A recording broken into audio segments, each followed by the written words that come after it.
श्री स्वामी समर्थ. माझ्या चॅनलमध्ये तुमचे स्वागत आहे. आज बनवणार आहे छोल्याची भाजी. तर हे बघा, मी छोले रात्री भिजत घातले होते आणि ते कुकरमध्ये 4-5 शिट्ट्या करून घेतले. बघा, मग ते छानपैकी शिजलेले आहे. आता आपण मसाला तयार करूया. कांदा चिरून घेतलेला आहे, तव्यावर परतून घेत आहे लाल रंगाचे होईपर्यंत. नंतर त्यामध्ये आपल्याला टोमॅटो, अद्रक, लसूण टाकायचं आहे. ते पण तव्यावर छान परतून घ्यायचं आहे. परतल्यानंतर मिक्सरमधून काढून घ्यायचं आहे. तर हे आता आपण परतून घेऊया. अशा प्रकारे सर्व मिक्स करून छान व्यवस्थित परतून घ्यायचं आहे.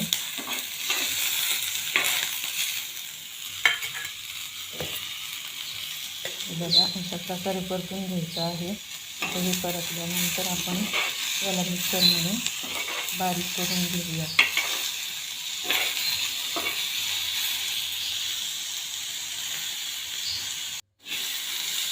आता हे मी मिक्सरमध्ये काढून घेते आणि त्याचं वाटण तयार करून घेते. आता आपण कढईमध्ये तेल टाकलेलं आहे. त्यामध्ये तमालपत्र, तेजपत्ता, लवंगा आणि मिरे टाकायचे आहे. हे सर्व छान परतल्यानंतर त्यामध्ये आपण वाटलेला मसाला टाकायचा आहे.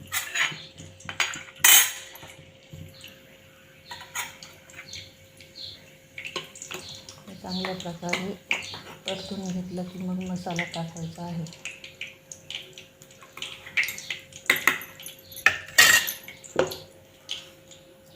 आता यामध्ये आपण वाटण केलेलं आहे ते टाकणार आहोत.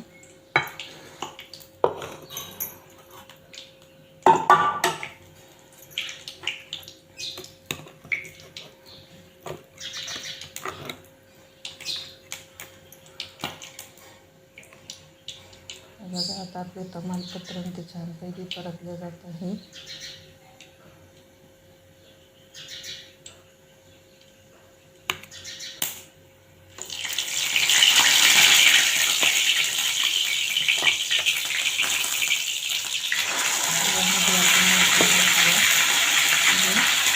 छानपैकी परतून घेऊया.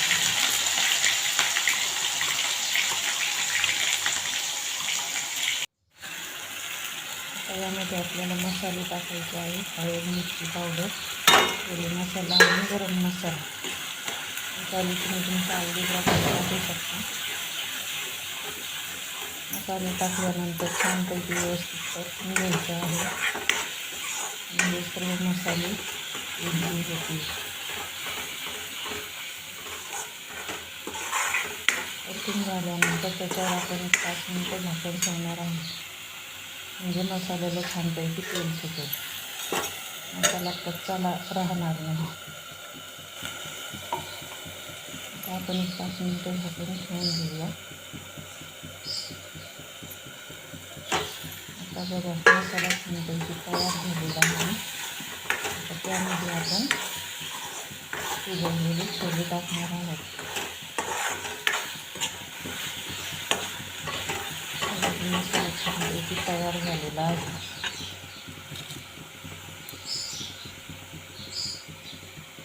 आता याच्यामध्ये आपण छोले टाकूया आणि ते पण पुन्हा व्यवस्थित परतून घेऊया.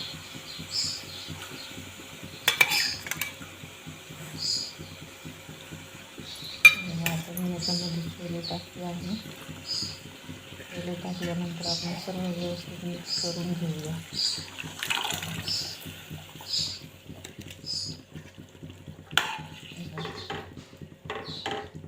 हे सर्व व्यवस्थित मिक्स करून घेऊया आणि त्याच्यात आता आपण आपल्या स्वादानुसार मीठ टाकूया.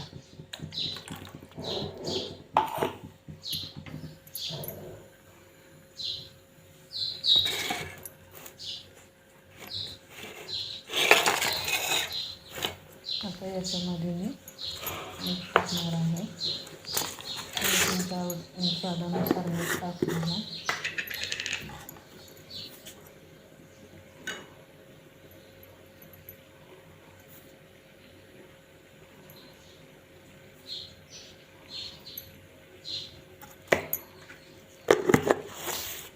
मीठ टाकल्यानंतर आता याला छानपैकी उकळी येऊ द्या. उकळी आल्यानंतर आपण याच्यात कोथिंबीर घालणार आहोत.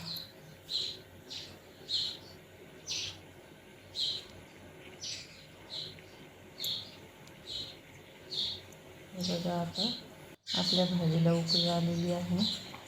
आता याच्यामध्ये आपण कोथिंबीर घालणार आहोत.